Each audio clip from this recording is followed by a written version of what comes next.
Good evening. Good evening. Hold on, let me see what's going on here. Good evening. Let me know if you can hear me. Hope y'all having a great day. I'm just waiting on Mary and Barbara. Hope y'all having a great day. Let me know how y'all doing. Good evening, Robin.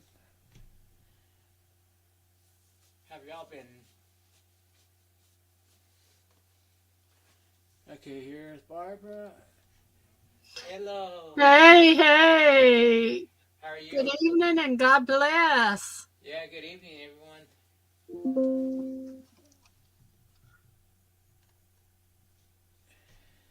So, how have you been? Oh, man, I was tired today. Tired? Good big sale. Thank you for coming in. You're welcome. I just couldn't stay long because I have to really pay attention to what I'm doing out on the trail, you know. Yeah. Kat, how you doing?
That's just hi.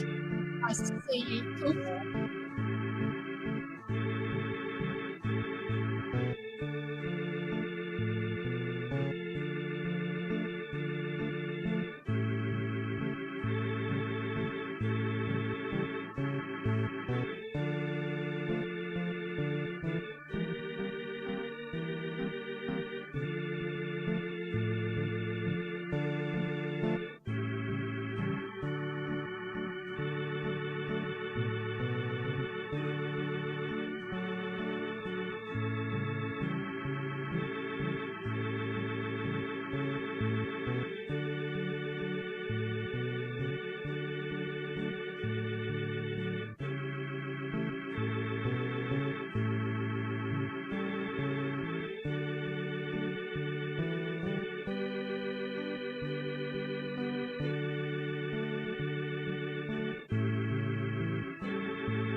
All right.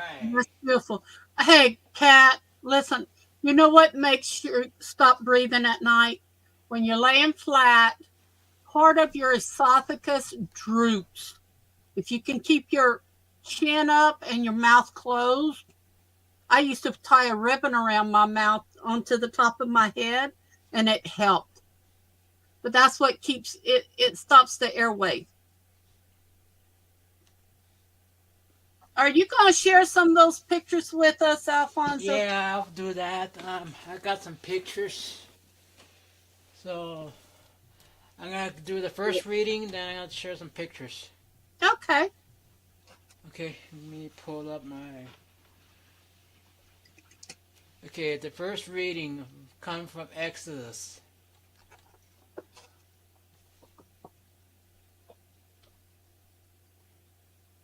Okay, let me see.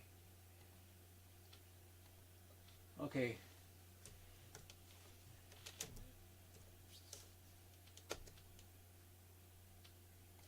Right, first reading from Exodus. In those days they are thirst for water. The people grumble against Moses, saying, "Why did you ever make us leave Egypt? Was it just to have us die here of thirst with our children and our livestock?" So Moses cried out to the Lord, "What should I do with these people? A little more they'll stone me." The Lord answered Moses, "Go over to the front of the people along with some of the elders of Israel, holding in your hand as you go the staff which you struck the river. I'll be standing there in front of you on the rock of Horeb, and strike the rock, and the water will flow from it for the people to drink." This Moses did in the presence of the elder of Israel in place was called the Massa and the Meribah, because the Israelites quarreled there and tested the Lord, saying, "Is Lord in our midst or not?" The word of the Lord. Amen.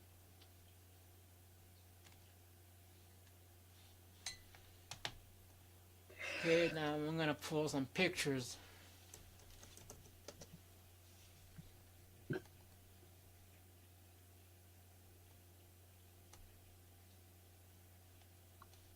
That have been taken along the trail.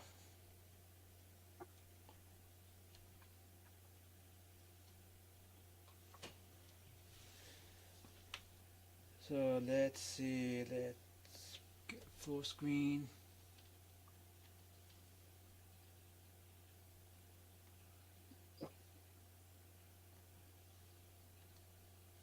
All right. Let me know if you can see the picture. Yeah, nice. Yeah. Wide open. Makes me now want to go over there. Ah, now I like that. That's cute.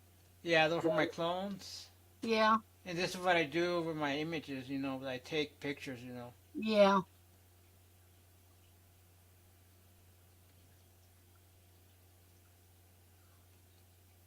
I got over like hundreds and hundreds of images. Now this is, those we love don't go away. They walk beside us every day, unseen, unheard, but always near, still loved, still missed, and always dear. Amen. I tell you what, lately, seems like I've been feeling Jesus and God more and more and more. Hold on. I don't know how I'm keeping up my Hey, strength. Mary. Hey, Mary. Yeah, I think this goes to you, Mary, because someone we love is in heaven. There's a little bit of heaven in our home.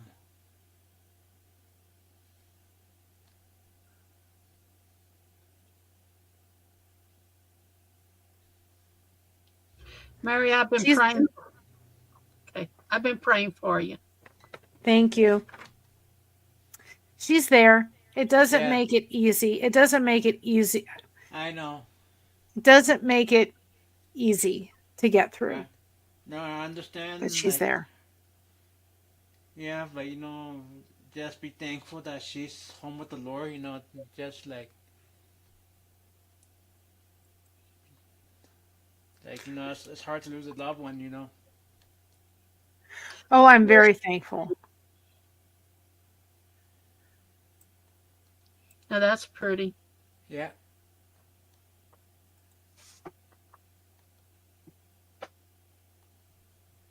Like the wide open spaces. Mm-hmm. Are these pictures you took, Alfonso? Yes. Yes, where I go for my walks. Like we have a river and a waterfall.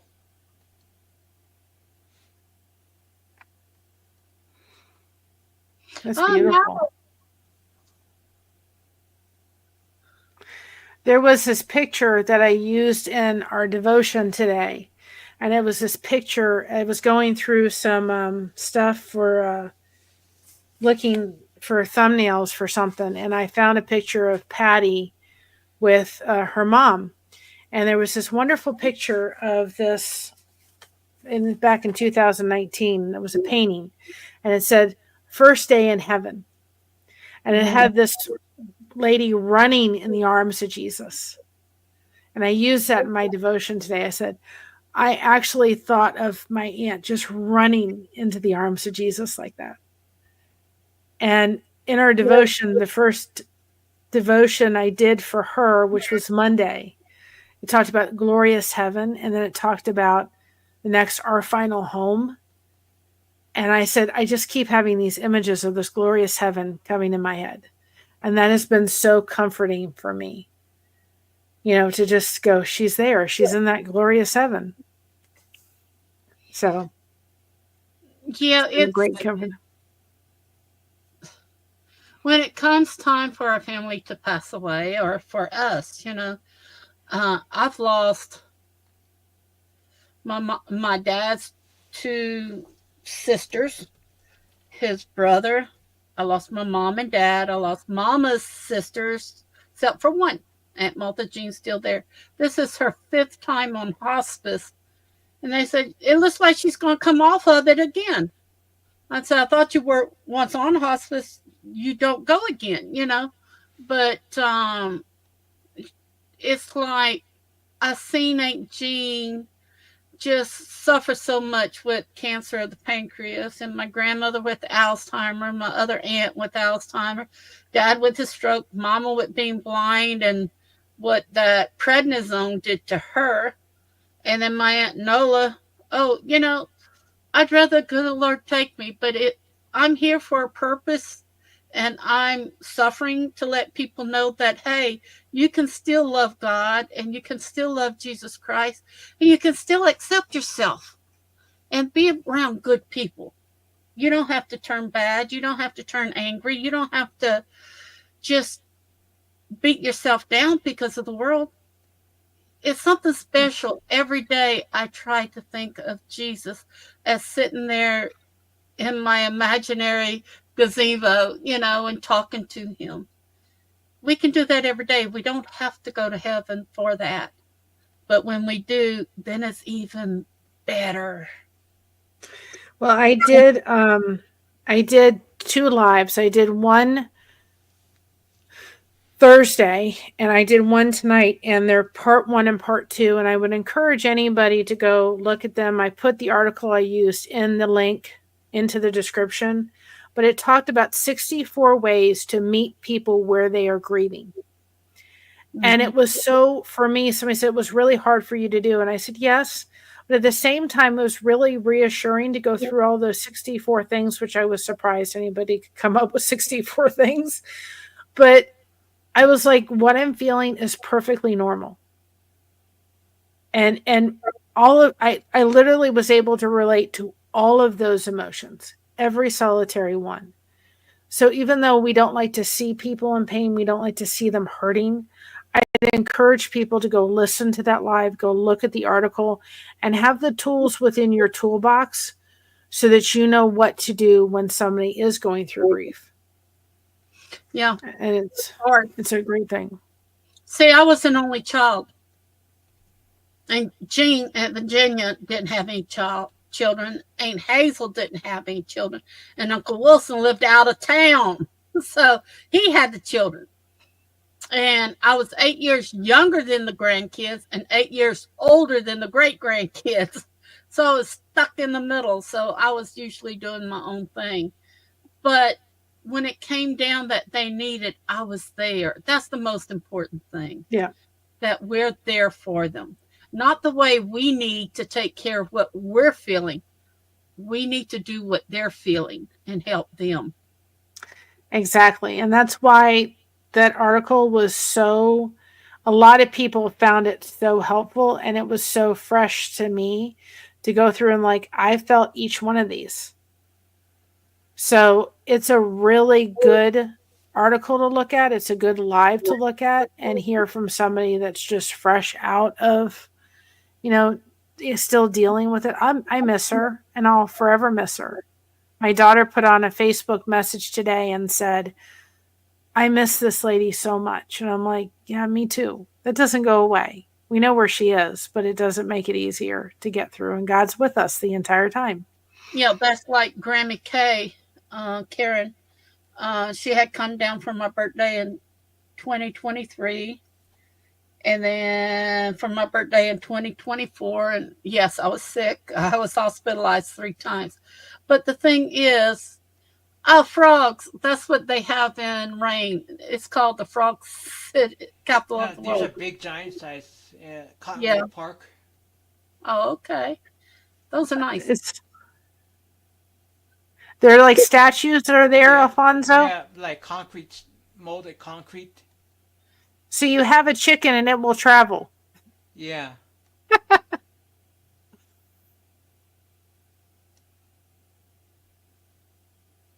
Oh, Mama Homestead. Prayers for you, hon. Yes. But the best thing is not to hold it in. Yeah. If you feel like you need to talk about it, hey, you see me on? Come on in. Join the live. Say I need to talk. And I'll shut my mic down and you can talk. You can ask questions. There's Mary. You're friends with Mary, I'm sure. Sometimes it takes more than one person to talk to because everybody sees it differently. Yep. Well, there's 3 people in this house and we are all grieving Patty differently. Every solitary one of us is grieving her differently. See, when Mama died, I had nobody to grieve with. Had to do it on my own.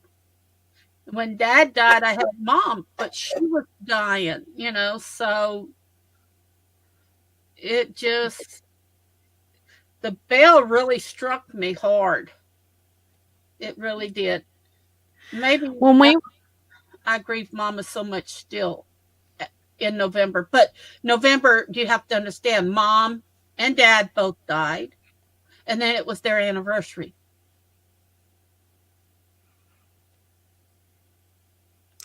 Well, Mama Homestead, I would go listen, if you can, to that live, or go look at the article a little bit, because I know for me, it was like every one of these 64 things I know is normal, and it was comforting. When we were in our the conference last week, which I was in no shape afterwards to even do anything, but we ended up going there, and at the first night of the conference, they turned off all the lights in the sanctuary. There were 600 women at this conference, and they had these little tea lights, and they had them, everybody had one, and you could see just miles of light. And we've started putting that behind us, and we have a thing in our chat that says, put a 5. You're lighting your own candle in your head. And the thing is to say nobody needs to suffer in silence. We're not trying to do this life by ourselves. The candle is lit to see all the support that's around. And it was just amazing to see all the lights around the entire sanctuary. And God is our main support, but he also gave us brothers and sisters in Christ to get through this thing we call life. And so we put that on the back, and I said, put a 5 in the chat if you've lit it in your head and you know that we're not ever by ourselves. I thought that was such a powerful thing. Yeah. Elton didn't help very much because his mother and them didn't teach him how to do any of that, or how to think that way. He just got more into himself, I had Wolf, once Wolf came around, and he's helped a lot, but it's still just, I don't know. I guess it's just the PTSD stuff, when you're dealing with so much physical pain, and then you're dealing with every time you turn around, you see something on that day that you got from your mama. And I didn't get much because the hurricane took almost everything. And then the fire took almost everything else.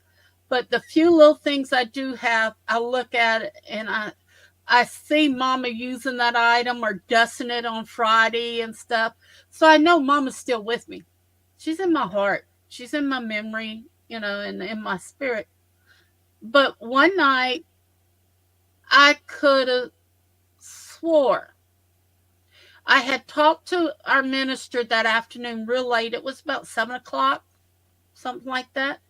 And when I went to bed that night, I could have swore I heard two people giggling. I sat up, and all of a sudden, two orbs passed, and it's like they're dancing, and they're glowing. And I had prayed for Jesus to let me know that they were together. I guess that's the way he did. I've heard a lot of people say that. And since then, it was easier to take. Not all of it, but it just, if something happens in that month at the same time that all this other stuff, November is just not a good month for me. Thank you for sharing that. You're welcome. When we were going, Patty passed on March 9th. That was Sunday. And Wednesday, I had to go to a doctor with Josh. I'm going to try to get through this without crying. And I didn't really want to go to the doctor with him, but I did. And on the way to the doctor, I cried the entire way because there was the most spectacular sunrise I had ever seen in my life. And I thought, only thing that's missing, my aunt loved the beach, was the beach. It was I couldn't even take a picture of it because I couldn't hold the camera still. It was absolutely spectacular. And if we had to get to a doctor's appointment, I would have told my husband, you got to pull over so that I can take a picture of this because it was just stunning. And it was like, if I hadn't have done that, what was it? That devotion on, heaven is glorious. I just kept thinking, Patty's in that glorious heaven. It was it was so spectacular. And it was like God was sitting there saying to me, Mary, I have her and I have you. Don't worry. It was absolutely spectacular. God bless, because, not many of us goes through that. Not many of us can see that. But in your heart, she's not suffering no more. You know in your heart that she's with God. Okay, I talked to a priest that was also a psychiatrist when my aunt died because she had no kids. And he told me, he said, we don't cry for them. We cry for us because they're going to a place where we want to go. Yeah. And we're not with them. And they're not with us here. We're crying because we miss them. We love them. They're not here to sharing things with us. And we can't share our stuff with us. He said, but that's not true. I went, what do you mean? He said, talk to them. Sit on the side of the bed or in a chair. Talk to them. They're still with you. You haven't lost them. And after that, the grief and the pain wasn't as bad, but it still hits me. Yeah. Oh, it does. Yeah. I was doing a short for Mocha, and my daughter had taken her on Friday before the conference to a local place where they went walking, and there was a creek, and Mocha's never lied down. If you see it, it's a cute short. Never lied down in this creek. And I decided to put Mocha in the phone, and a picture of her in the phone is like the thumbnail of it. And I was sitting on the bed. It was probably about 12:30, and I said to Josh, should I do heaven or Mocha's silliness, or Mocha is having fun? And I said, what about Mocha is calling? And within seconds, I was just in tears because it reminded me that Patty's never going to call again. So it's those little things that we have to remember. We have to meet people when they're grieving exactly where they are. Because it was that little thing to say she's never going to call again here, that I can't pick up the phone and talk to her for me to remember. Well, Mary, I'll explain something I've gone through. Mama, after Daddy died, would call me 10, 15 times a day, and I was at work. I was pouring hot candles or hot soap or, whatever. And I said, Mom, I have to call you back. I'm in the middle of something. Okay. 5 minutes later, she'd be calling me. I never thought I would feel to where I needed those phone calls. It's still like that. But I tell you what, I dream of doing things with Mama in my sleep, like me and Mama going shopping. Mama, come on, pink or lavender? Come on, pink or lavender? She would always say, I really need such and such. Now, which one should I have? Always hug them. Always tell them you love them, because they're still right there on your shoulder. Oh, yeah. She's there. And she's with my dad. I know my dad's and her are having fun. Yeah. See, Mom and Daddy like to party all the time. They like to go two-stepping, Cajon two-step and stuff like that. They used to like to go dancing and stuff. And Daddy with one arm, he was only an inch taller than Mama. I think Daddy was 5'4". Mama's 5'3". But, man, they cut a rug like you wouldn't believe, And at times, sometimes I'm there at the VFW with them or at the American Legion, and they're dancing, and I'm watching them, watch them laugh and have fun, or we're picnicking or we're camping, and I'm helping them clean the fish, and stuff like that. It's like I'm reliving what we had while they were alive. So they're still with me. It's just, I don't know what happens. I know October 28th, I start shutting down, because that's when Mama had her second stroke. And one year I didn't. But, man, this last year, we won in court, Mary. The PPO has been taken off. There was not enough evidence, and that's all finished. Now they started something else. But since that, I got that, it was like a big burden was left off my shoulder, And last night I dreamt of Mom and Dad. And we're in the boat, and she's hanging on real tight.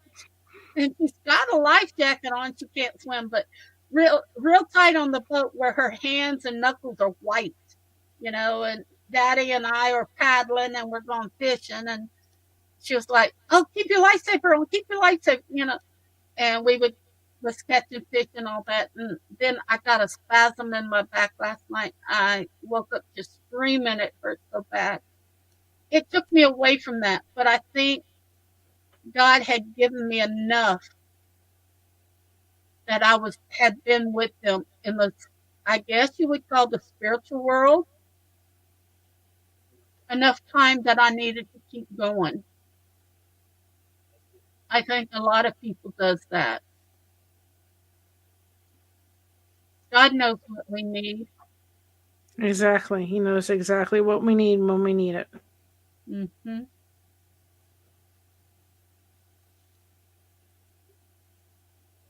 You had said March 9th.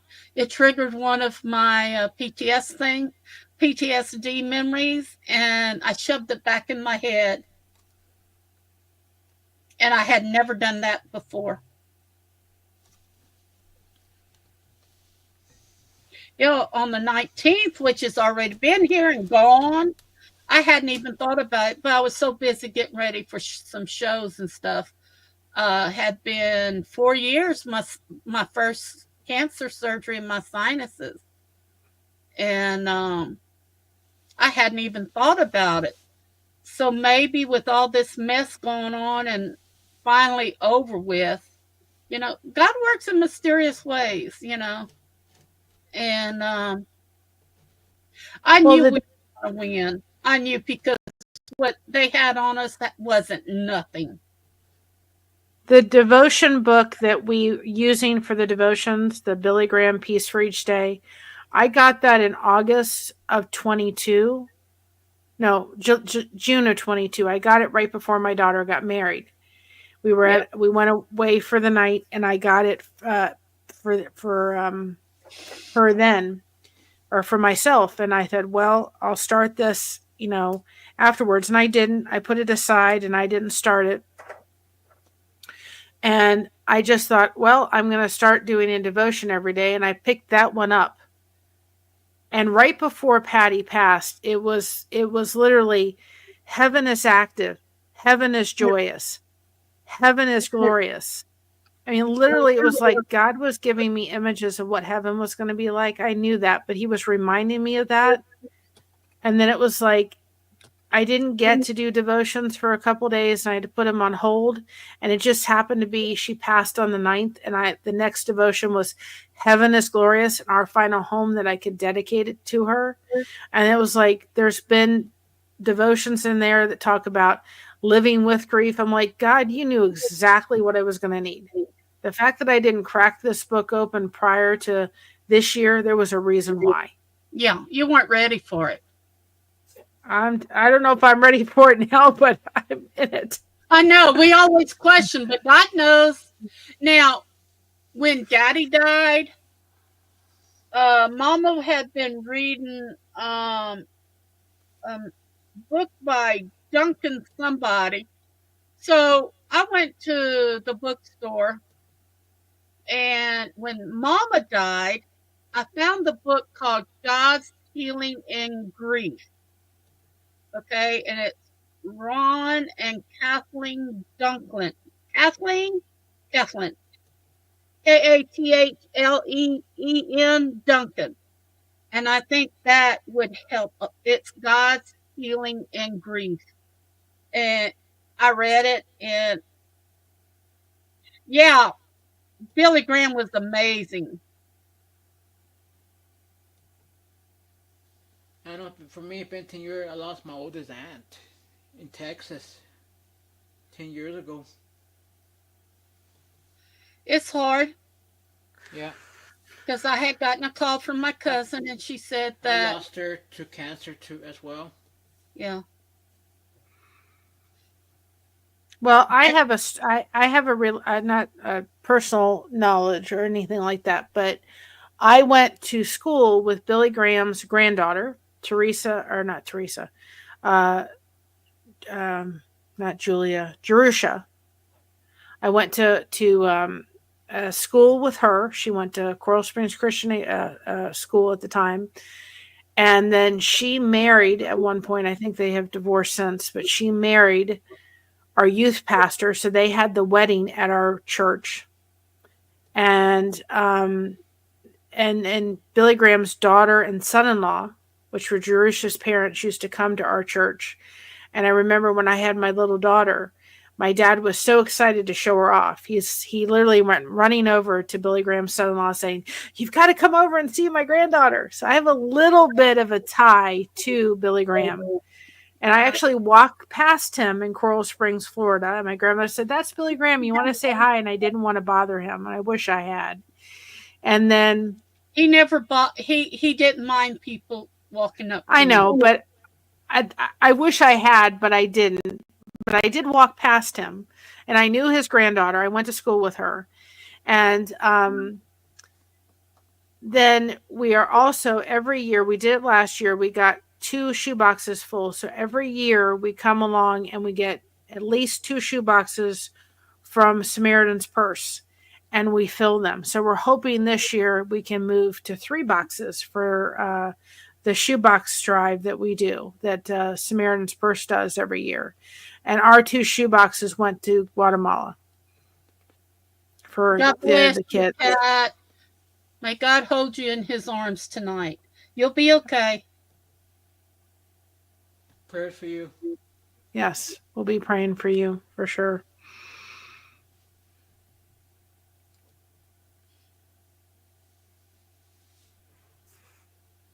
Yeah. So we were trying to hope for 3 shoeboxes this coming Christmas, but we're doing that as a regular thing, as giving back. And take care. Go rest. Hugs and blessing. Remember what I told you. If you can take and tie your chin up where your mouth don't droop and it doesn't have your head go down, it won't block your airway. That's what normally sleep apnea is, the blocked airway.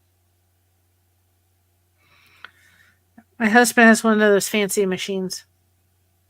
I have a CPAP for a long time. But we found out ever since I wear a neck brace, and since I've worn the neck brace, I don't have as many episodes, so I don't have to have a chin strap no more. The chin strap was to hold the head up, the jaw up, because when it goes down, your head goes down and it flops. The thing is to keep the head up and the mouth shut if you can. I used to snore really, really bad. But a lot of people did. My son, he'd rattle the whole house. So does my husband's mother and grandmother. Oh, my Lord. And usually what that is, it's that part of your throat slipping into the airway, and it vibrates it passes through that air passage, and you can stop breathing. My son would stop, he said 12, 16 times a night. Now I stop breathing about 9. But I have my CPAP. And I told him, Lee, I'll help you get your CPAP again, and I'll help you. And I did. I don't know if he still has it or not, but I tell you what, their electricity went off one night, so they came into town and slept with us, and he shook the whole house with his snoring. I almost gave up my CPAP so he could have it, so he wouldn't snore so much. I have a bed that rises up, so I have a bed that, raises up, and I sleep a lot like that. I do too. My head and then the feet will go up. But with my back the way it is, it's set in a certain position and I can't move it too much higher or too much lower. My back just hurts so much. I don't know what they're going to wind up doing with it, But I pray every night, Lord, please, and every day. Help me get through the pain I'm going through so I don't have to take no pain medicine. I don't want to take that stuff. I don't want to get addicted to it or anything like that. Well, we have a split king because my husband will sleep with his feet like way up there and I don't. I remember my niece coming into the bedroom and she just looked at her face and she goes, oh, Aunt Mary. And I said, what's wrong? She goes, your bed is broken. Like, no, it's not broken. But she was so amazed because our bed has a split in the middle. Yeah. I will say this, I'm a chronic pain patient and I have to be on a certain level of medication. So if you are taking that, take it as a doctor is asking you to do. And I keep a log on my phone. I know exactly when I've had my last medication. I would be bedridden without that. So if you're on it, you may be dependent, not addicted. Don't feel guilty about taking it. Take it so that you're not dealing with pain as much. But if you're somebody that will take it and get addicted to it, don't take it. No, I don't. I'm somebody that my husband will sit there and go, I'll be hurting. He'll say, when was the last time you had your medication? And I'll look at my phone going, you need to have one now. I don't want to take it. Tough cookies. It's been 12 hours. You're hurting. Here you go. Yeah, well, so it's not something I want to take, but if I didn't take it, I would literally be in bed. Well, I'm on muscle relaxers and Tylenol. Yeah. And for me, I'm not saying for anyone else, I had been in a level 7 pain probably about 20 years. Then it started going up to an 8. about 10 years, then 8.5, then 9. I'm about 9.5, almost 9.5. Now I can go up to 9 and I can do something during my day and keep busy, and I keep praying and praying, and God's going to help me through that pain without taking any kind of medication. Because strong. That's why I do this. Oh, you did, huh? Good. That's why I do this. This is another blanket I'm working on. But that's why I do it, to keep my pain level down. Yeah, well, see, I do my diamond arts and I do, my craft stuff. And see, regular Tylenol is like water to me. It doesn't help. No, it's masculine strength Tylenol, and I got to take 2 with the muscle relaxer. It doesn't do nothing. It helps, but you know what helps? The body ice packs that I have to put in the freezer every day and then take them out at night and lay on it. And then it's only cold for about an hour, but that helps. And Wolf went ahead and ordered another one. So that way during the night, if I start hurting too much, he can get up and go in the storage room and get the other ice pack and switch them out. And then again in the morning. But I do better up in my chair here. A lot better.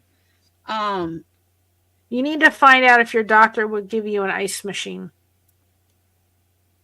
No, the program I have don't have enough money. Now I have an ice maker, but that's not. This is It's oftentimes they'll use it after surgery. Oh, my dad had. Yes, that's something like what I have. Yeah, and it's a container, and you fill it with ice, and it has a pad, and so it's continuously bringing like ice, like cold water through it. Oh, okay, yeah. And then you're not having to fill it, because I ended up falling on. It was one of those ice packs, and it leaked, and I fell on the floor, and I was literally in so much pain. I didn't know what I was going to do with myself and my back. And I used one of them. They did say you have to be careful because you can actually like really do more damage with constant ice on it. Yeah. But that was the only way I could function, was to have ice on it for long periods of time. Yeah. But it's an ice machine, and they use it for surgery. It was for his shoulder, and I took it, and you fill the bucket with ice, and it's water, so it's staying constant. You plug it in. Well, the thing is, the ice helps the muscle relax. Yes. And as it warms, it's a gel. It's a real thick gel. It doesn't freeze hard. It's just halfway freezes. Then once your body warms up the gel, then the gel starts getting the same temperature as your body, and then a little bit more. And then it has the heat that helps the bone. So I do what I can. I sleep when I can or whatever.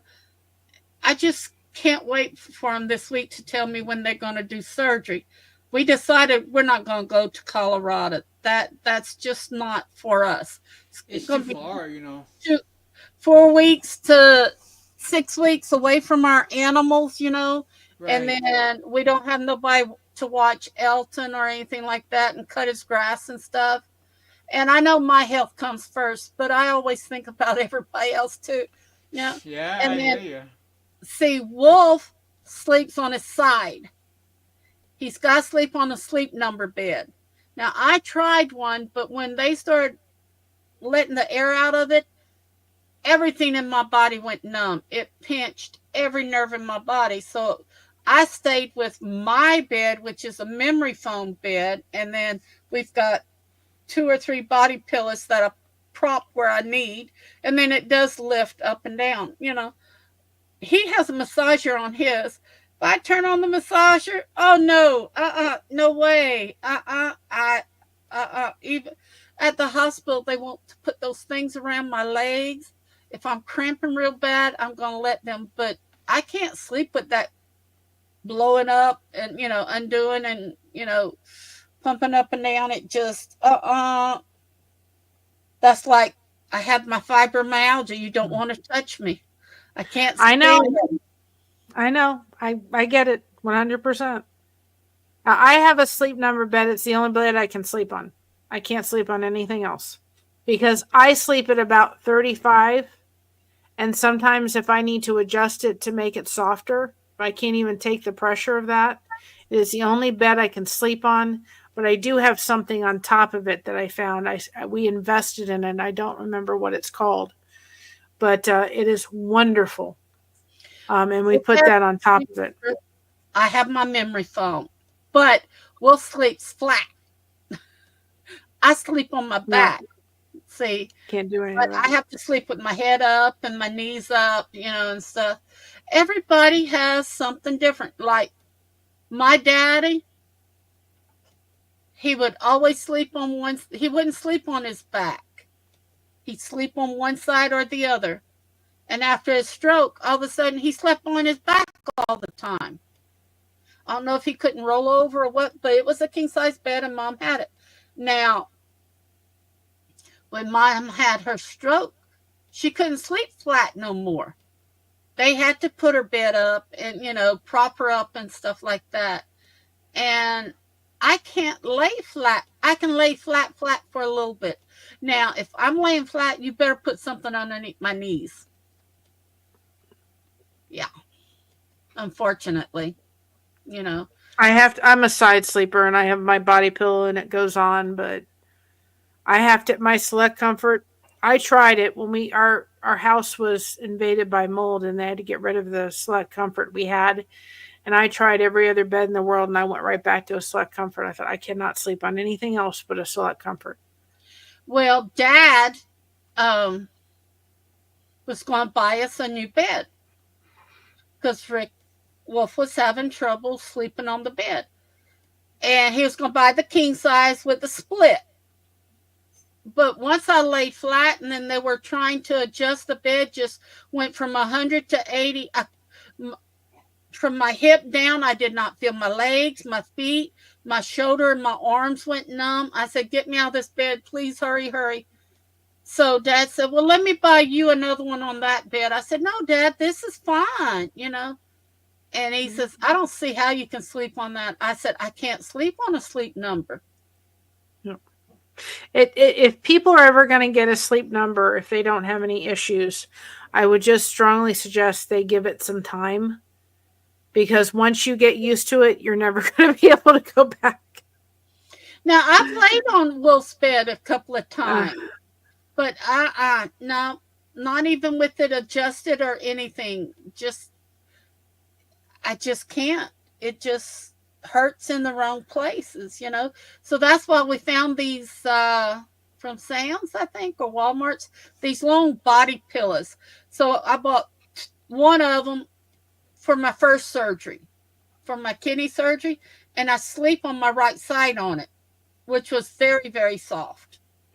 Then we got a second one when I went back in the hospital because the hospital bed hurts too much. Yeah. Then we decided on a third one, and I'm glad we did because I have them bunched together, and then I put the ice pack on it and all that. It's more supportive. I don't know what happened or anything, but see,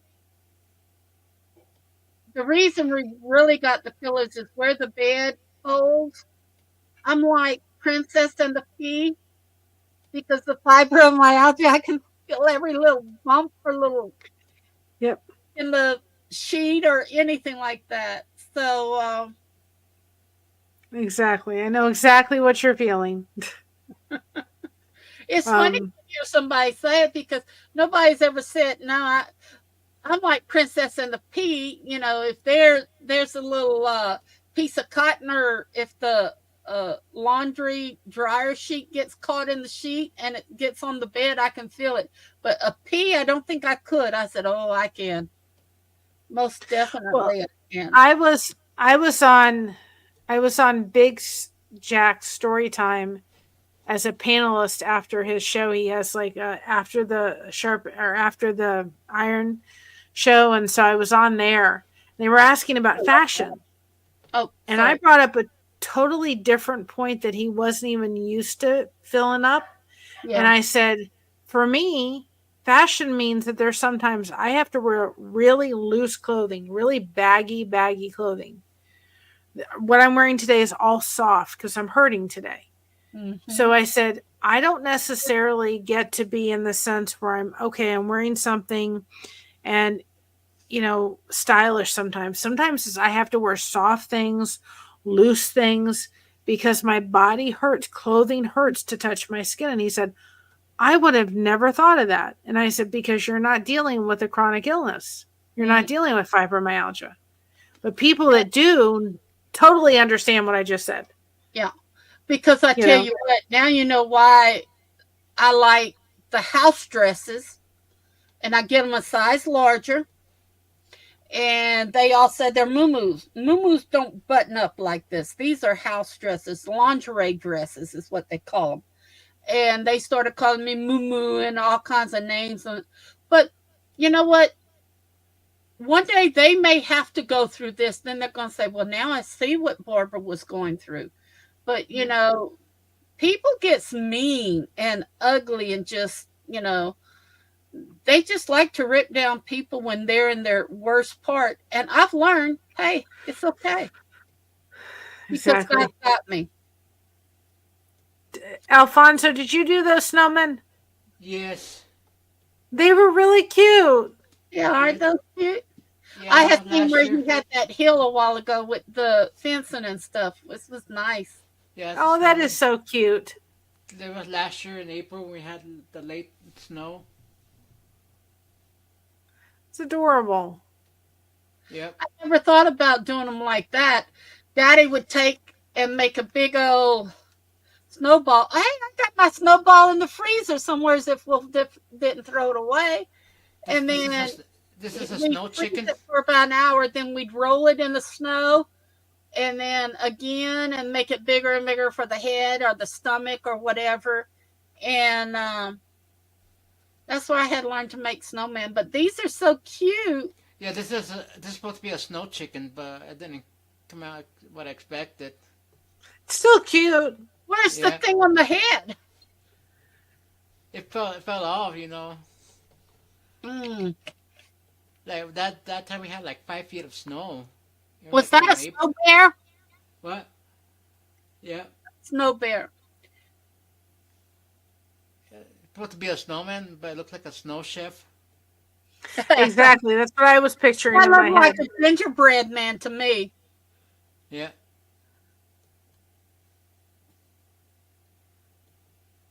Now, if you just look at that, it's got the coif like Elvis did in that snowman. This one? You see? Yeah, it's got kind of the coif, Elvis's early years. Yeah. At first, I thought it was sideburns. An angel. See the wings on each side? Yeah. Yeah, I had to lay down and do the angel wings and all that. But we had enough snow. I've never done a snow angel, and I thought, I'd just love to be able to do one once. But I thought, if I get down, I'm never getting back up again.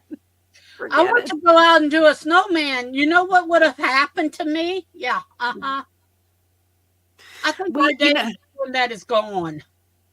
You know that the song that's kind of going around TikTok or YouTube and so forth. It's My Anxiety with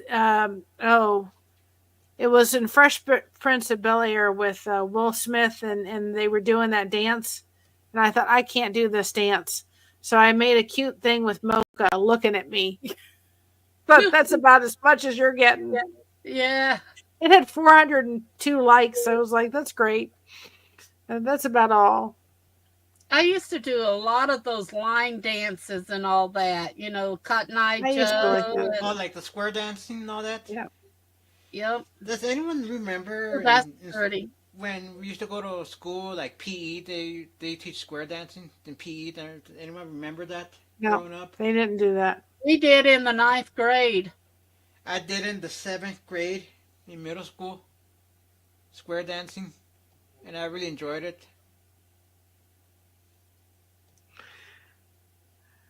When I used to take what was it, line dancing. I took a class one time, And if you remember Eastbound and Down from Smokey and the Bandit, that song, well, I came home and I was practicing that song. And Christina loved that song. She was probably about 2 or 2.5. And we put on that song, and I have a video of her just going in circles. And that was her version of watching her mom do her her line dancing. And she just went in circles. And when she got done, we had taught her how to do some sign language. And the sign language for please is doing this. So we have her on the video saying, she said, again. And you said, you want more? She said, please. And she did it again. That was her thing. She just go around in circles. That's what her line dancing was. It was so freaking cute. Well, I line dance even in the 90s, 80s and 90s and all that. And then when my husband left me, my son and I would go out to Cowboys or the VFW or whatever, and we'd do the line dance, And he taught me, what was that one? I could do the Macarena, but not the other one afterwards. Cotton Eye Joe, the Freeze. What's the other one? I'm trying to think. We did it at Elton's sister's wedding. Superman? Huh? Superman? Well, that's a nice little statue. Yeah, that's by the clubhouse, the statue right here. It's a metal statue.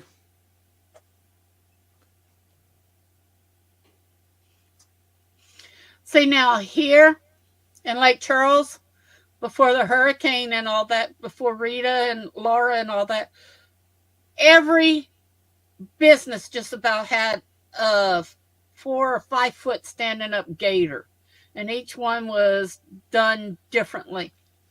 And in rain, they have about a 3 foot frog.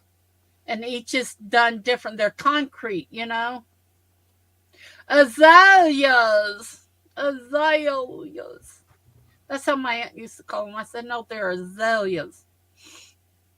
That and bridal wreath. That's what we grew most of.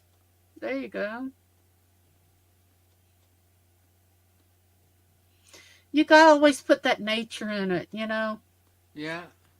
Gotta remember what God gives us that we can see and look. What's beautiful before all the storms was the magnolia trees here. Oh my gosh. But Hurricane Rita took, I'd say, about 3/4 of the pine trees down, and Laura took the rest of them.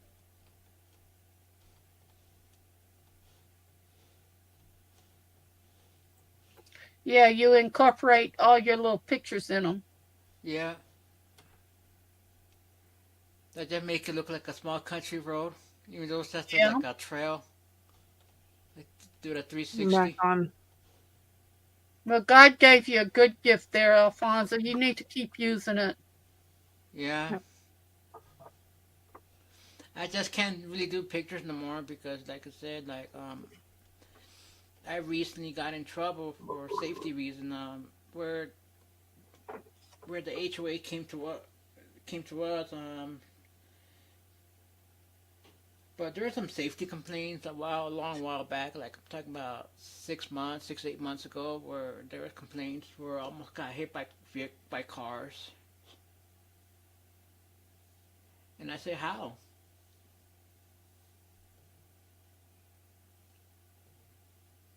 Well, I guess there was enough complaints about it, so that was it, Well, they have to understand you're blind. You're disabled. Yeah, but the thing is that they don't want anything happening, No, I understand that, but the drivers should know. Hey, they should have warning signs. Blind people's crossing or walkways or something. Yeah. So now when I go for a walk, I just try to get out of the neighborhood as quick as I can, Try to find the fastest way to the trails, Like this area right here. Alfonso, I got a couple of CDs here that has some beautiful graphics. They're high resolution pictures of caves.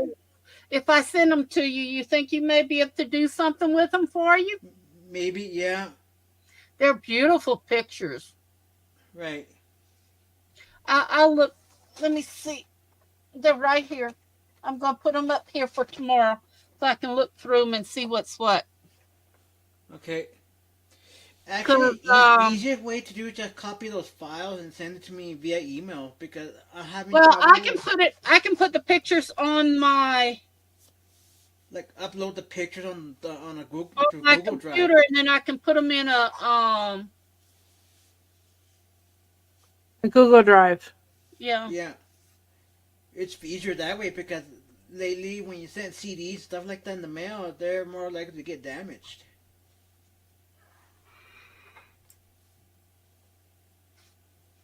See, I thought they would have had more pictures of the state, and they never did. They have a lot of animals, aircrafts, a lot of planes, plants, trees. A lot of World War II pictures too. Now, like over here, this bridge right here is 20 feet high above the water. This bridge right here. Right there? Yeah, and there's no guardrail to keep it from falling over. So every time I go over this bridge, I try to stay into the middle. Now, there's one CD in here that is missing. I don't know how it got missing, but this was copyrighted in, oh my goodness, I don't even remember. They have all kind of fine art and classics and traditional vectors, photographs, high res, a lot of Africa and all that. You know what, Wolf? Let's go ahead and try Monday to mail this to, or Wednesday to mail this to Alfonso. I'm going to mail you all of them. There's like 20, because I don't use them. There's 28 of them. You can go through the stuff. It's called Art Explosion, 600,000 images. Okay. So I'll put them in the mail for you. It may be Wednesday, but I'll get them in the mail for you. Okay.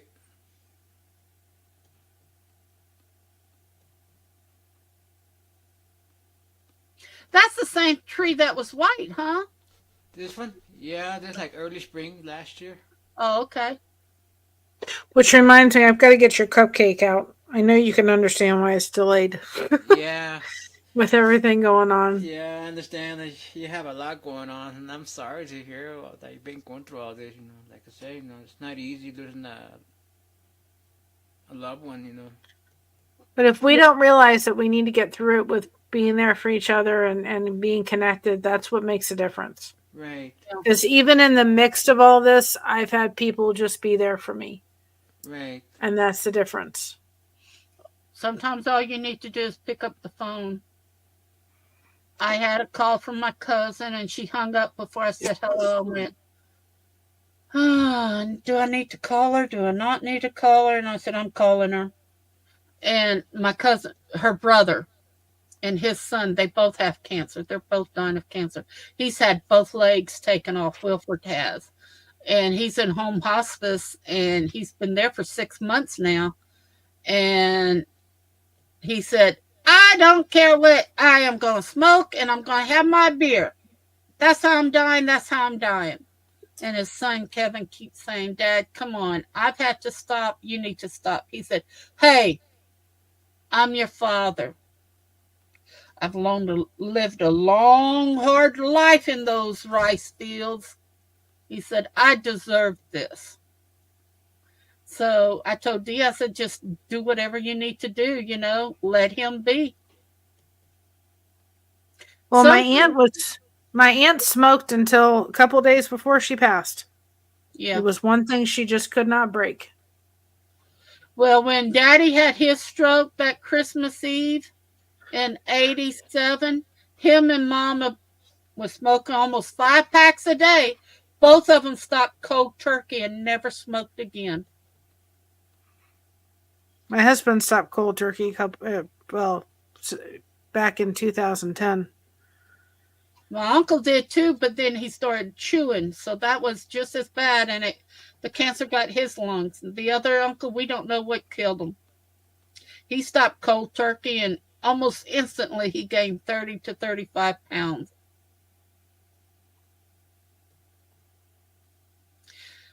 You've done some nice photography and editing, Alfonso. Thank you. I wish I could drive, but like, it's not possible, you know. I told you, your talents in music. Yeah. It's good to see that God gives people different things to do. Like me, I do the diamond art, and I'll do the photography, I do the jewelry, you know, the epoxy and stuff. I haven't gotten back to crocheting yet, though. My thoracic hurts too much to crochet. I do crochet. I have diamond painting. I've had 2 blankets that needed to get done. And I have other blankets that people are waiting on. And I do diamond art. I like doing paint pour. That's another one that I really enjoy doing. So I do all that too. It's just, I just don't have the energy no more. Well, the blanket that I'm currently working on is one that was asked of me to do. Yeah. And I just tell people, you know, give anything to my mother that you want to give as far as extra, but buy the yarn and I'll do it. And that's kind of my thing. Yeah. Well, I'll take free yarn wherever I can get it, right? Yeah.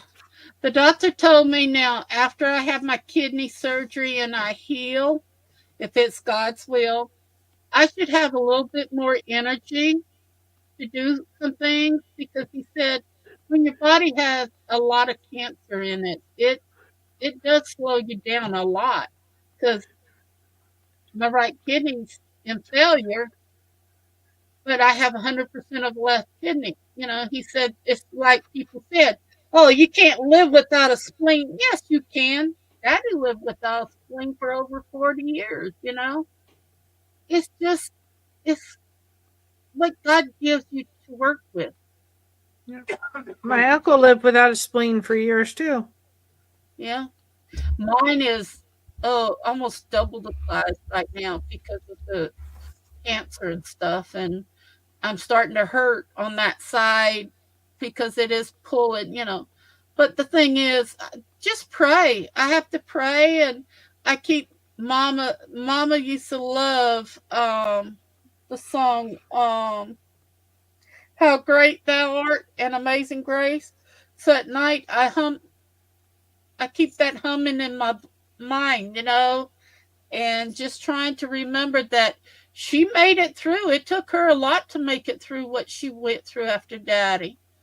And just remembering her courage. Well, everybody, it's almost 10 o'clock here. I've been up very early. Alfonso, I enjoyed watching your different pictures you've got. Yeah. They're beautiful. I love all the flowers and stuff. You know, I'm just a nature person. When I was in high school, I was on the conservation club, and we'd go out in the different woods and stuff, girls and boys, you know, some of us barefooted, some of us not. And we'd have to pick up certain kinds of leaves or petals or something, and we'd have to keep a notebook, a conservation book up. And I learned about all that, but I wouldn't remember all of it today. It's just too much. So may God bless each and every one of you. Take care of you. Love you. Absolutely. And you too. Okay. I'll talk to y'all tomorrow or whatever. I'll go tomorrow. Have a little bit more time to listen to what you were saying, Mary. Thank you, sis. You're welcome. Have a good night. Okay, thank you. It's got to be better than last night. It's got to be. Every once in a while I get those nights where I just scream out in pain and I'm just barely moving my arm. You know, so But I will pray you have a good night's sleep. thank you, Mary. Alfonso, little brother, I'll talk to you later. Thank you for coming in the auction today. That just about killed me when I had to pick up. Yeah, I couldn't really watch it. You know, I was just like yeah, listening. you were listening. Okay, may God bless y'all. Bye bye. You too. Bye. Yeah, like I said, like where I live, it's just a whole bunch of wide open spaces. You know, It's beautiful. a lot of countryside, a lot of. But it's gonna go away pretty soon because they're developing more houses, more apartments. A lot of countryside gonna go away.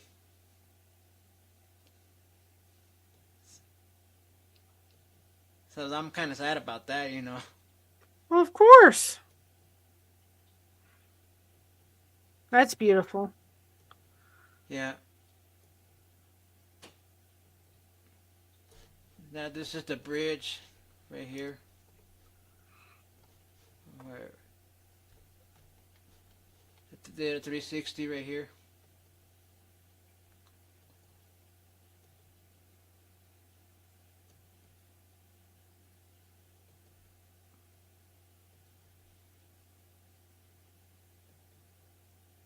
I don't know why, like sometimes like my images don't all come out right. Like they come out very low res sometimes.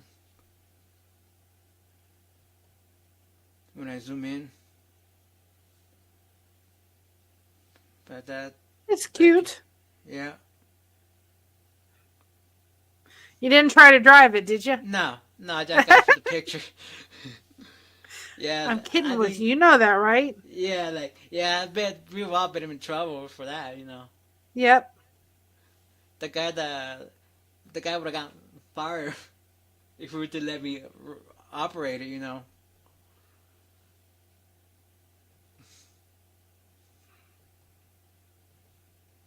Yeah, I always get permission first before I get on those equipment, you know. Because you don't know, right? Sometimes. Yep.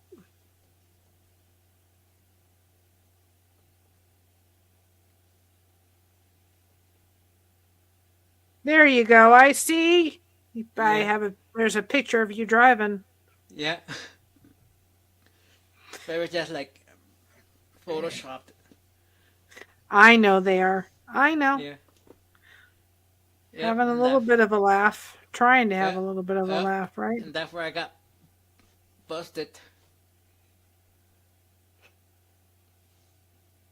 Under suspicion of DUI.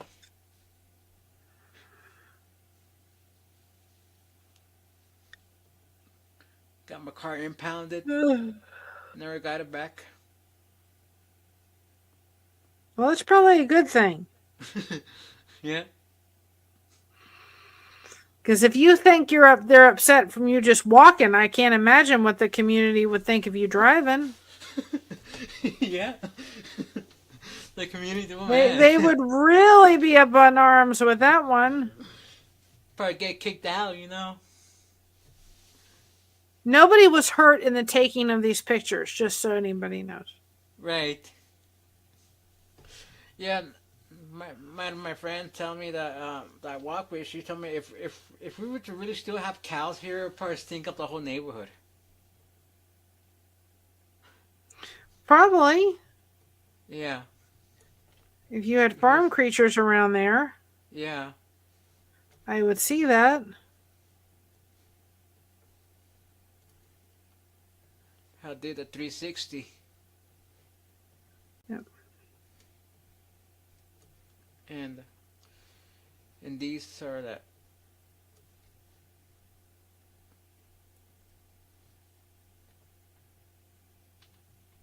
It's kind of hard to shoot 360 sometimes. You gotta hold it steady. Well, if it's any consolation, you do it better than I would have.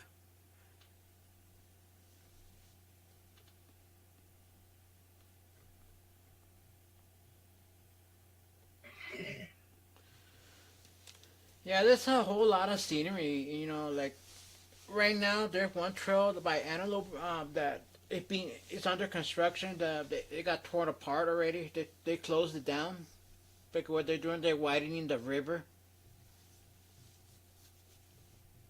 They really literally tore it down, and they're doing That's construction. beautiful. I don't know what they're doing, but from what I heard, they're widening the river and making the trail bigger, replacing the bridges, making the bridge higher.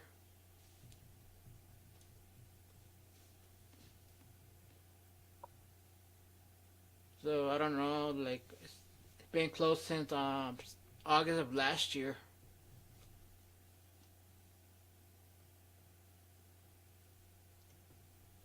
So it probably won't be open until May. Well, just think. Yeah. When Jesus comes back again and builds a new heaven and earth, it'll be amazing. Yeah. What would it be like if Jesus were to come back? Well, the people that believe will be taken. And of course, then they have 7 years on this earth. And so, Right. you know. So I said, you got to know where you're going. Yeah.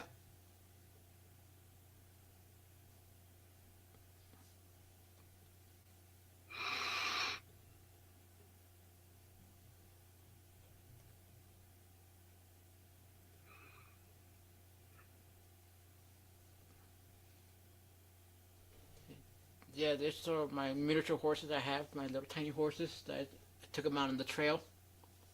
Looks cool. Yeah, this looked like an old vintage photograph. It does. That made it look It that absolutely old. does. It does. Like, Looks really good. like horses of the high plains. Now there's another one, an old classic western. Yep. Way back in, I could say that way back in my days.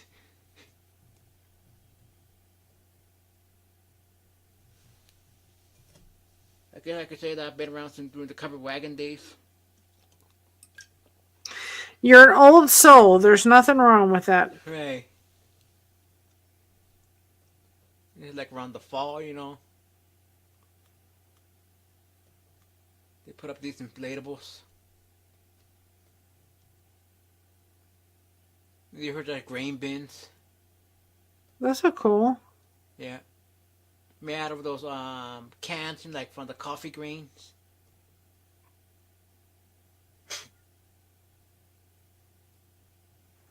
Yeah, this is where they're doing all the construction. Which it looks like more like a mining area right as it looks right now. This, I don't know if you could tell, but it looks like a mine, right? Kind of. Because they really tore up the trail and all that.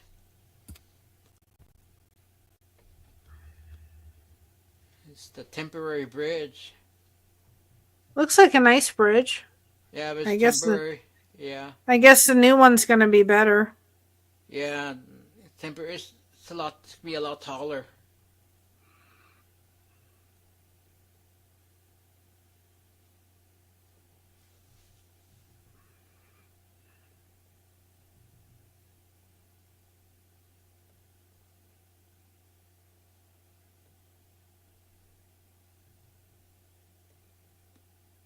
Like we do have a waterfall. That doesn't look like a. It looks like a AI image. Well, So you, the way I do it, I use like motion blur. Like I set my I know. camera manually. You could get the motion blur of the water. You slow down your shutter speed. it's a beautiful picture. Is what Yeah. I'm trying to say.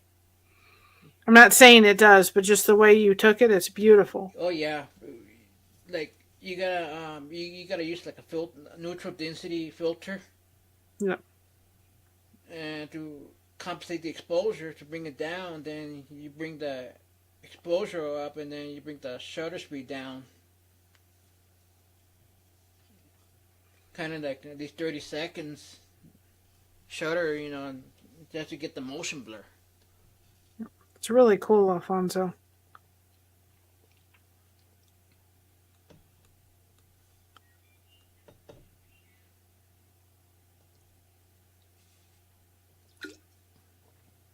is all that within walking distance. You know, if I make one loop, it's like 5-6 miles. It's amazing.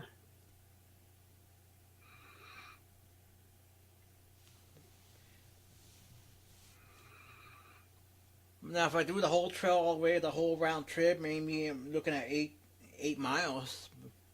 But right now, you can't really do it anymore because the way it is with all the construction. Well, you said you had that app that has somebody that helps you. Yeah, which is good. Yeah. That's called Be really My awesome. Eyes. Yeah, Be My Eyes.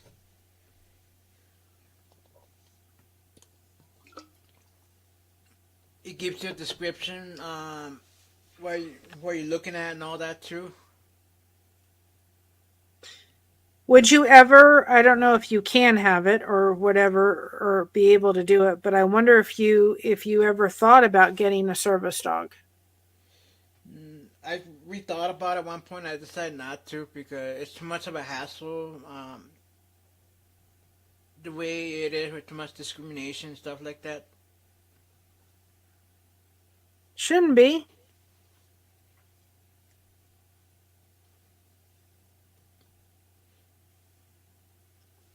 Because over here, businesses are allowed to ask if it's for paperwork.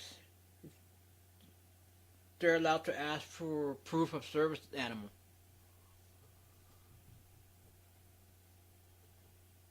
And where I'm from in New Mexico, businesses are prohibited from asking you. You're required to make the assumption that it's a service animal in New Mexico. But if they're asking, they're breaking ADA law, and you can report them. Right. For breaking it. Period. Right.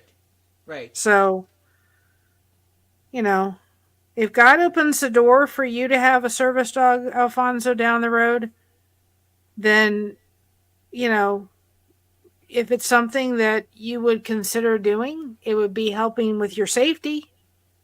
Right. Then it may have to be something to say, you know what, it's worth a little bit of the hassle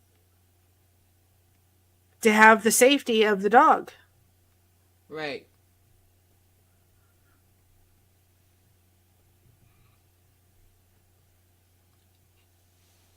Yeah, like I said,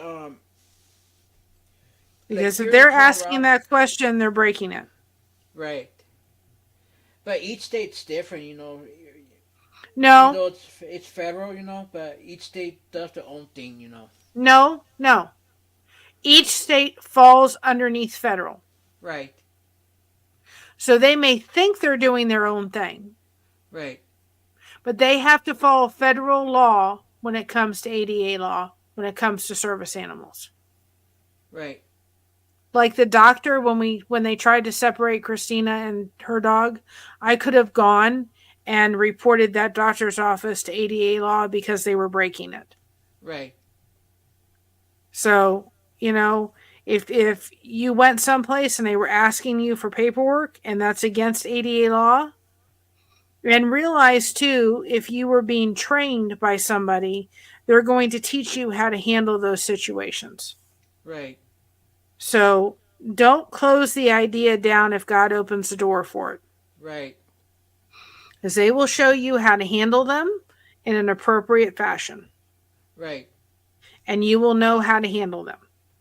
Right. So that's my little 2 cents commercial. Yeah, and you know, not only that, because one of my friends in New Mexico, she had a service dog. She went to a Chinese restaurant and she was being asked to leave, and she called the police, you know, and disability rights. You know what happened? That restaurant got shut down. See? Because New Mexico disability rights will not tolerate any discriminatory action like that. So I'm just saying. They'll just shut you down. New Mexico, they're so tough when it comes to ADA. Like I said, don't shut the door if God opens it for you one day. Right. Because they will tell you exactly how you're supposed to handle those situations. And then when they come about, you will know exactly how to handle them. Right. Oh, yeah. Because, you know, when I was living in New Mexico, I worked at Catholic charity store, and we had one guy brought in a dog, and this guy let this dog run around loose, making a mess everywhere. No, And I that's did not not. see the dog, and let me tell you what happened. The dog got behind the counter, and I was doing some stuff on the pricing merchandise until I felt something wetting me behind my legs. And I turn around, look behind. What is this dog is doing? Was it a service animal?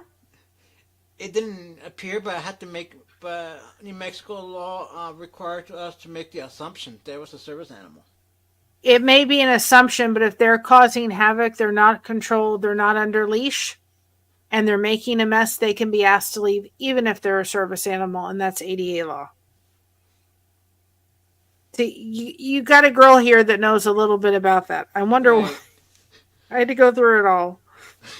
Wow. My daughter had Jordan. I had to go through the entire thing. So if I allowed Jordan off leash and he was running around the place and making a mess, I could be asked to leave, whether or not it was, there for my daughter's needs, because I was causing a situation that wasn't okay. Right. So in that instant, I asked my manager if I could go home and change and come back, and she just sent me home for the day.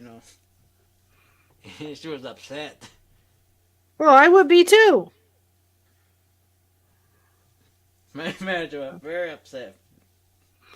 I would be too. So it's about 11 o'clock. Okay. How long do you want to be on tonight? Because I do have church in the morning. Yeah, I'm going to close down now. I'm not making you rush off. If you want to stay on another half an hour, I can do that. I'm just trying to find out where you're kind of sitting at tonight. Yeah, I think for another half hour, Okay. That's what I'm trying to find out. Yeah. Yeah, like I said, the certain, it's just the disability rights in Mexico gotten so tough, so strict that they just don't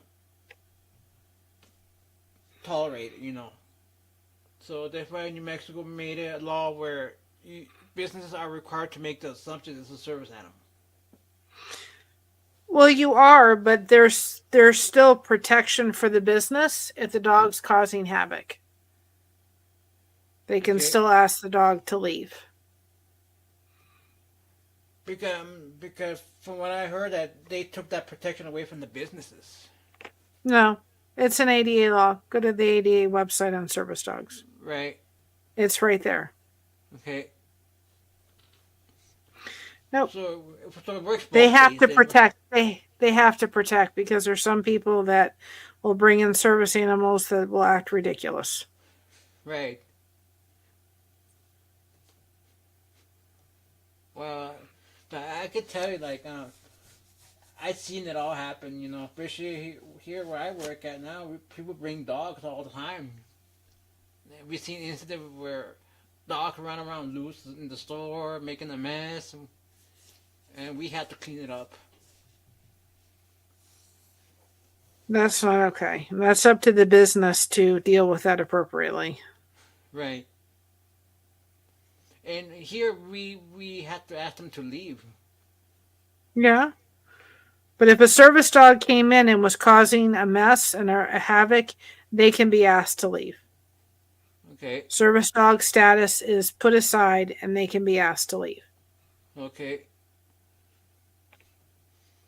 So just because you have a service dog does not mean that you get to come in and create havoc in a store. Right. Does not give you the right to do that. These dogs are to be trained appropriately and to handle the situation appropriately. And if they're not under control of their owners, because what it does is, if I went into a store with Jordan and he was acting a mess, it does a poor example of what a service dog is, a well-trained service dog. Yep. It totally destroys that image for people. Oh, yeah. And that can't happen. Yeah. could definitely really put a bad reputation on legitimate service Yeah. dogs. Exactly. That's why it can't be allowed.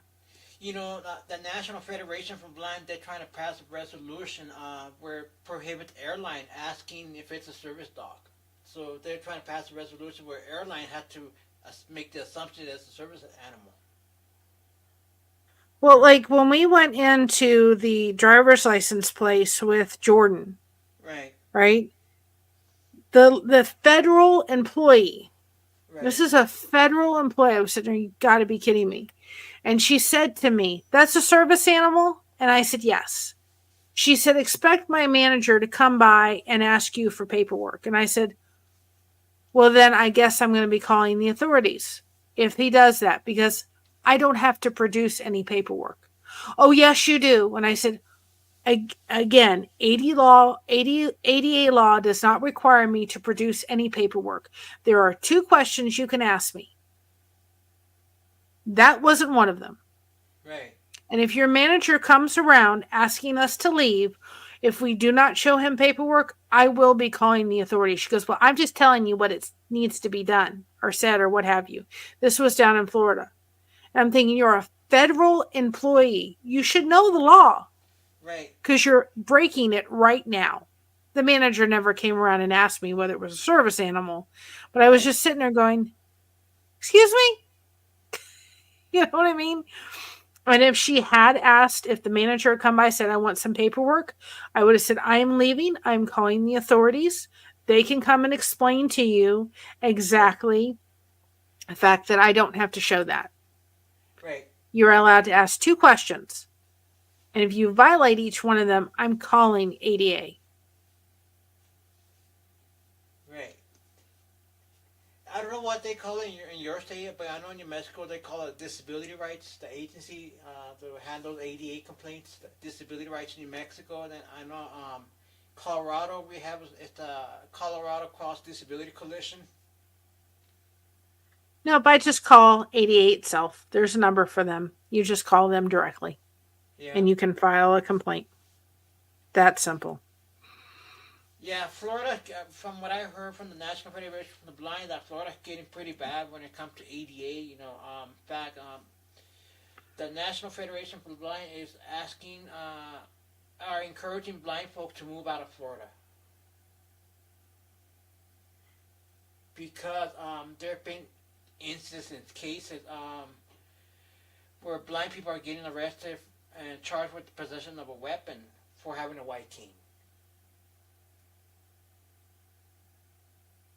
That's ridiculous.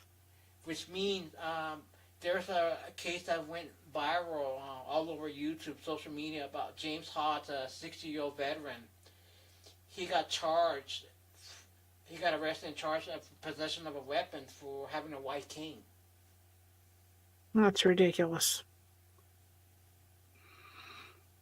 And National Federation of Blind got involved. His attorney got involved, and that's when the NFB decided that they're encouraging blind people to move out of Florida.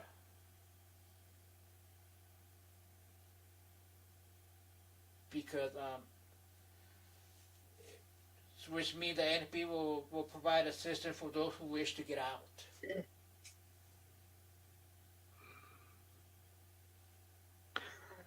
Well,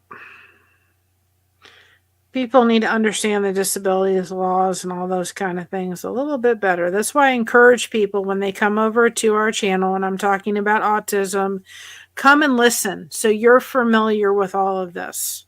Right. It's not because you will run into somebody who's autistic. If you go to a grocery store in our state, you may run into somebody that's autistic. And you need to understand how they work so that you can understand how to interact with them. Yeah. The company I work for, we have over 400 individuals with disabilities working for the company throughout the state of Colorado. In fact, they just opened a new store in New Mexico. That's amazing, Alfonso. Yes. So they just opened a new store, and they continue to progress and open new stores every year. That's amazing. because our CEO wants to hire more people with disabilities. He wants to have 1,000 kids. Well, that's like the horse stables Christina works at. They hire people on the spectrum because of the way they work with the horses.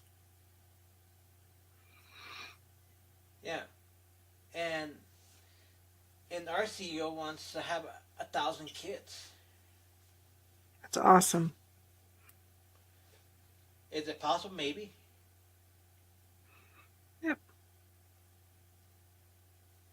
So that's the way how he runs the business. So in our store, customer had to learn how to interact with us, basically.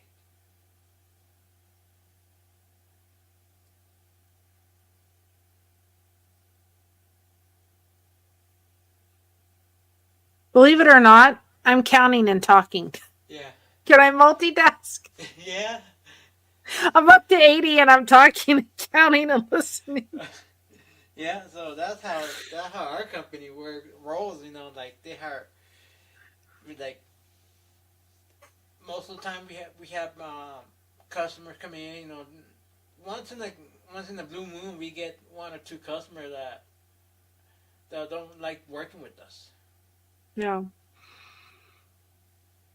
Well, you do what you can do. Yeah, They don't go someplace else. Yeah. Yeah, so like it's just the way it is.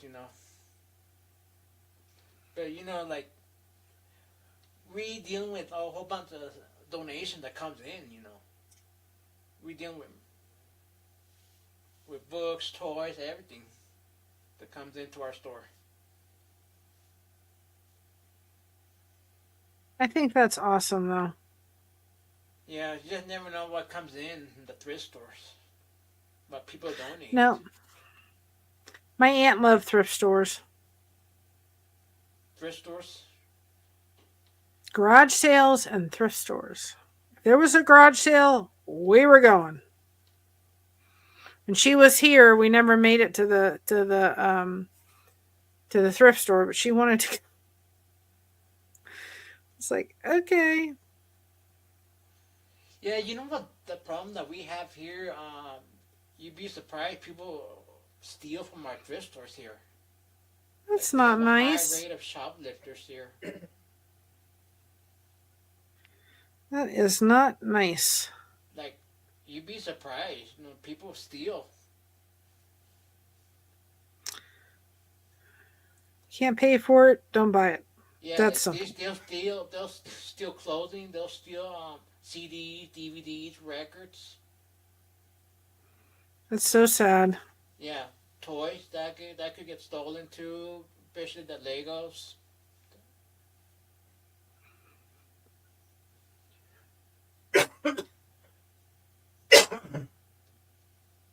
Yeah, those are the most common items, that get stolen. That's sad.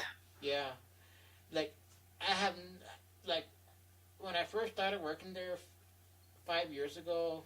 I'm going on 6 years in May. I have never thought that people would actually steal from a thrift store. Like I thought like theft it mostly occurs in major retail like Walmart, Kohl's, Best Buy, Ross. Those major stores. Target, all those. They can steal. They're going to steal. Yeah. Like, from a thrift store, like at first I was surprised. I'm not. Like, I'm thinking, who would steal from a thrift store anyways, right? I didn't think that would happen. Well, you would think, but if people are desperate enough, they're going to steal from wherever they can get it. Right. And some people are just, they have an addiction to it. They get a high off of it. So, and it's sad. Oh, yeah.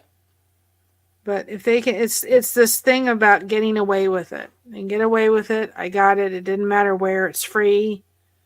They think they're getting away with it, but somebody sees everything. Oh yeah, there's cameras everywhere at my store. No, but God's seeing everything. Oh, He yeah. knows. You think you're gonna from higher above, right? Yep. He's got cameras on us 24/7. Oh yeah. He's seeing everything. Yo, yeah, didn't I tell you what, those...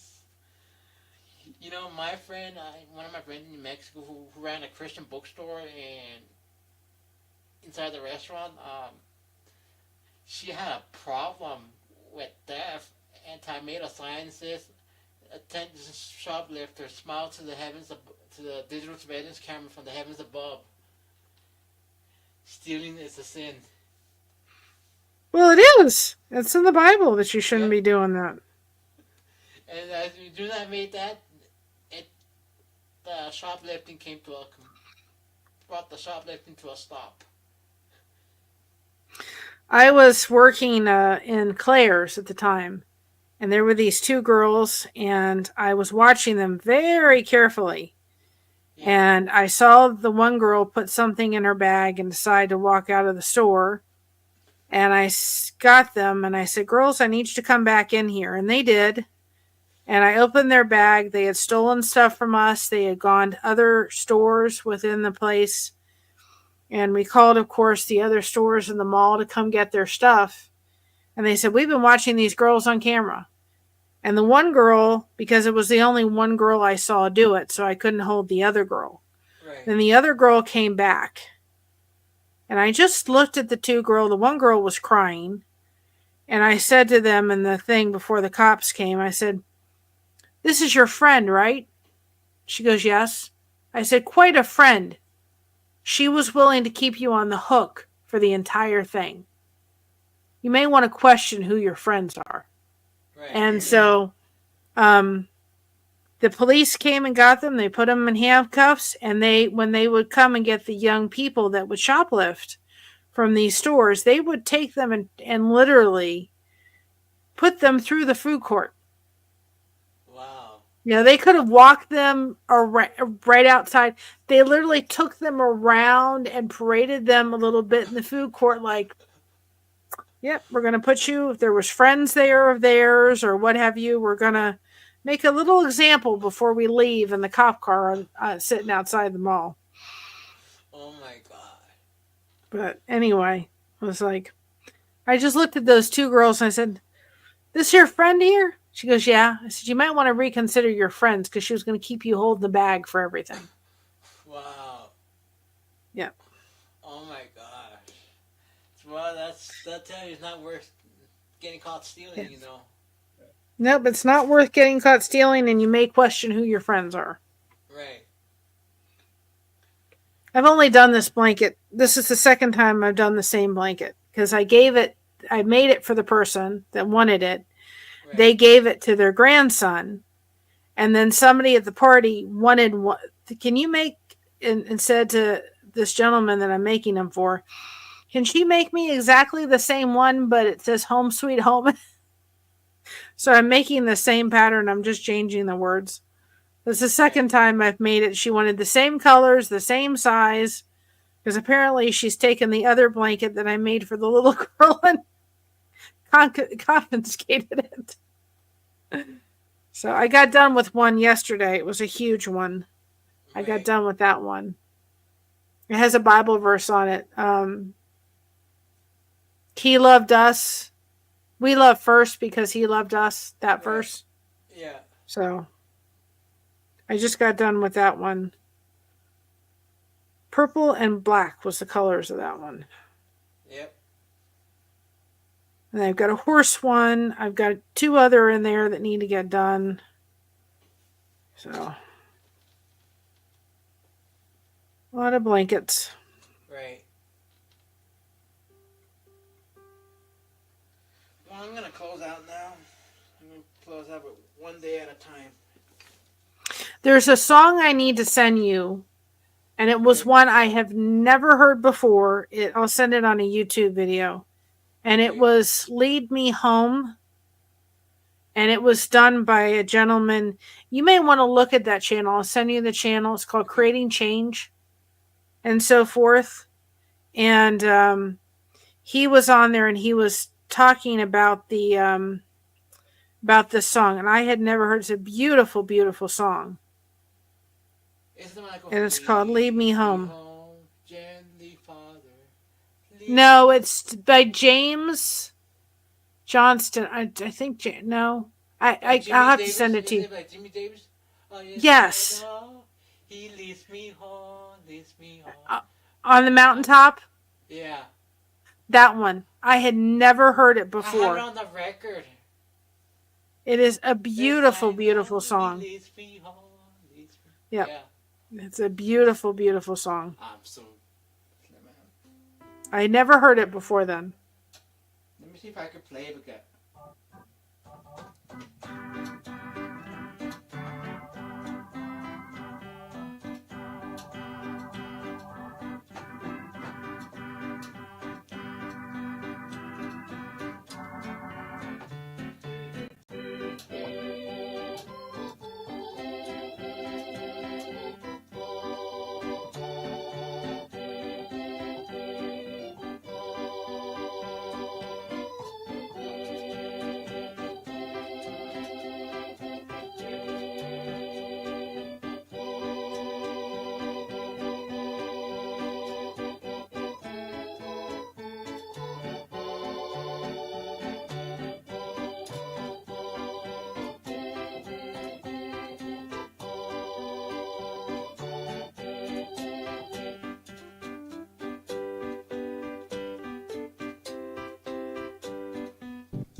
It's a beautiful song. That's the one? I think so. I think so. He leads me home. He leads me across the chilly Jordan River. Yep. But you did that for Patty. Yeah. I have it on the record by Jimmy Davis. Yep. Let me pull that. Let me see if I have that record. Let me see where's that record at. I know I have it.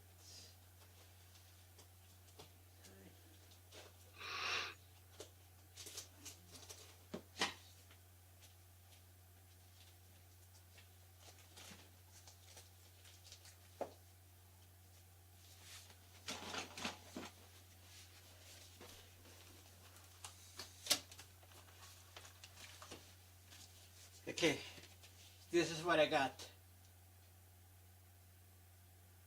I'll have to look for that. I'll have to see if I see that. I never heard of them before that. Yep.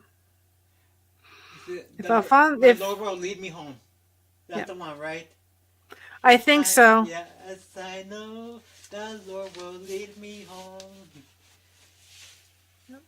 If you go to my my devotion video on my channel that says Our Final Home, you'll see his name is Guy with Creating Change. You'll see him singing that song. Right. He does a beautiful job.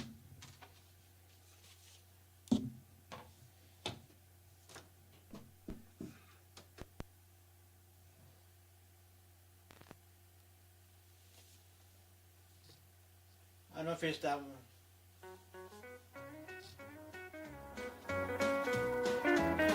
I know my Lord will lead me, for I'm living and trusting from His love. No, that's not it. I know I'll never roam. That's not it? Nope. I have to look at it. Then I know my Lord will lead me home. Yes, my Lord, He will lead me when it seems that hope is gone. So that's not it, right? Nope, that one's not it. Let's see. Okay. Hold on a minute. Devotions, hold on. I'll get exactly which one it is now, because now I'm like sitting there going, okay, which one was it? Pause for a second. I had this record when I was in college. They would give it to me. Song was done by Jamie Johnson. Jamie Johnson. Jamie Johnson. The song is Lead Me Home. Lead Me Home by Jamie Johnson. By Jamie Johnson. Let me make a note of that. See, that way, And that other one's a beautiful song too, but it's by Jamie Johnson, right. and it's called Lead Me Home. Okay. Alright, so I'll have to listen to this. I can refer to it later on. Maybe I could learn to play it the next time, right? I'll send you a copy of the video. You can watch it. Yeah. Well, I'm going to close out now, but one day at a time. That's what we have to do. Yeah. Alright.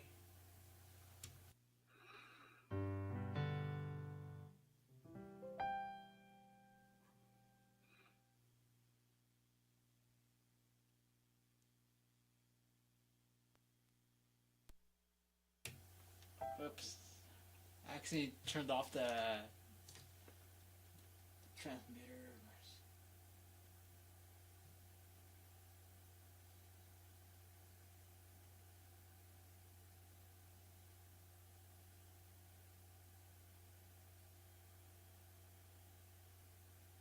And then see what's going on.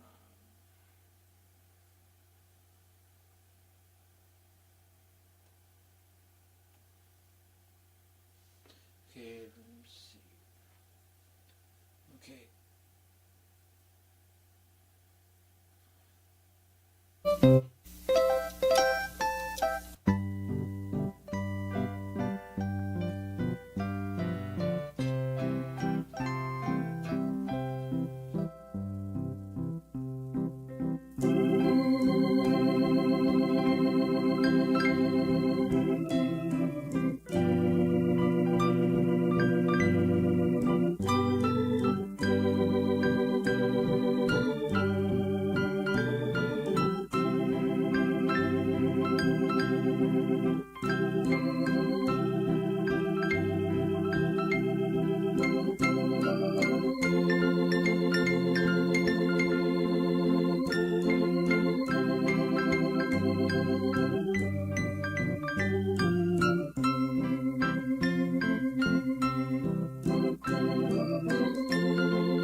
Beautiful, Alfonso. Thank you. Yes. All right. Thank you all. All right, everybody, have a good night. See y'all next week.